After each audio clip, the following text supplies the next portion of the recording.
Hi friends, I'm Katie Brinkley and you're listening to a Rocky Mountain Marketing Quickcast.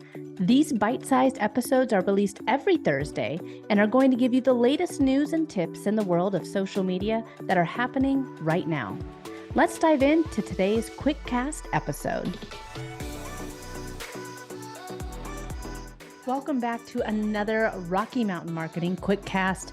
Today we're going to talk a little bit about Instagram. Now, I think that, as many of you know, Instagram is one of the social media platforms that I use regularly for my own business. And one of the biggest complaints that many of us Instagram users have had is you can't stream to it. Now, what do I mean streaming? So if you want to use your desktop, like for those of you watching me right now on YouTube, I'm speaking into a webcam. I do want to get a new camera in 2023, but I'm speaking into a webcam. And if I wanted to, I could take this podcast that I'm recording right now, and I could stream it live to YouTube, to Facebook, to LinkedIn, to Twitter, but I never have been able to do it to Instagram. Now, in November of 2022, there was a release saying that it was coming. Instagram streaming software was going to be coming to a desktop near you. And this was back in November. Well, who got this access and how would it really make that much of a difference? So let me back up. It's called Instagram Live Producer. And this Instagram Live Producer is going to allow you to have streaming software. So think Zoom, StreamYard, Ecamm, Restream, all of those third-party streaming software tools that utilize a stream key.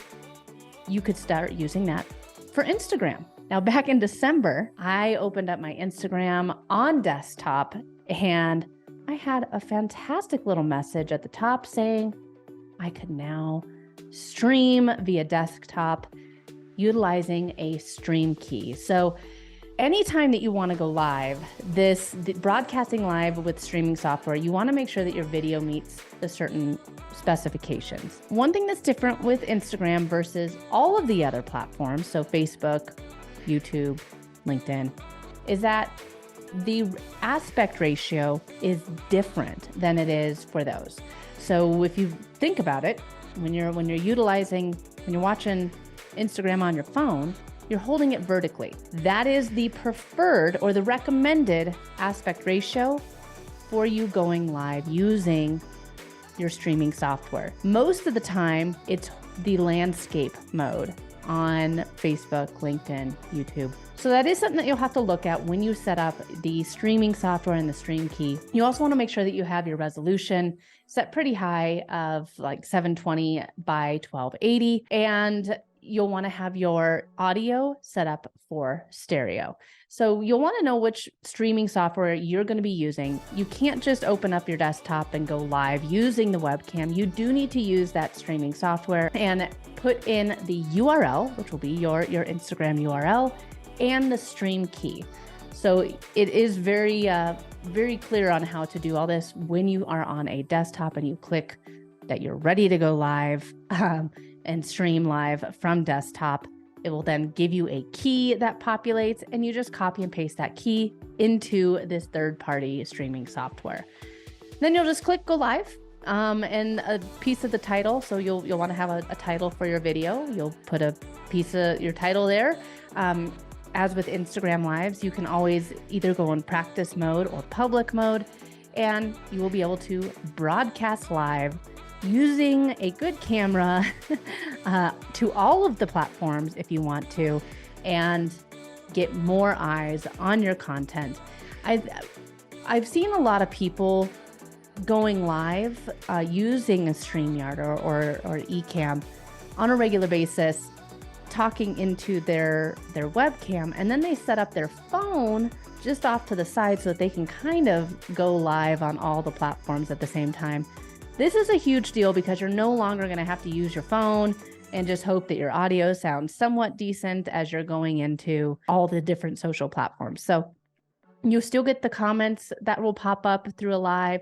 You'll be able to save your live video after it's over. This is a really big deal because I know so many people have not been going live on Instagram because it was that one extra step, because there was one more thing that you needed to do if you wanted to go live. Well, now there's no excuses. Going live on Instagram should be a huge part of your Instagram strategy. Remember, everyone consumes content differently, and going live is a great way for people to see you a little bit more off the cuff. Hear the ahs and the ums, the awkward pauses, the times when you stumble over your words. It makes you more relatable. And if you're going live on these other platforms, Instagram is slowly rolling this feature out to more and more creators every day. So open up your Instagram on a desktop, take a look, see if you have the feature yet. And if you do, I want you to start going live. Be sure to restream it to your Facebook, your LinkedIn, your other platforms that you're spending time on, and incorporate Instagram Live into your social media strategy in 2023, because now, folks, there's really no reason not to. We'll see you in the next episode. Thanks so much for tuning in to this quick tip podcast episode of Rocky Mountain Marketing. Be sure to sign up for Social Profit Lab, which is the 4-day event happening February 21st through 24th. We're going to bring together 40 different experts for you, giving you the different tips and insights and best practices so that you can level up your business in 2023, because it could be just one small change that has massive results. Go to socialprofitlab.com to get all the details and secure your spot today. It's free. So be sure to join us, and we'll see you in the next episode.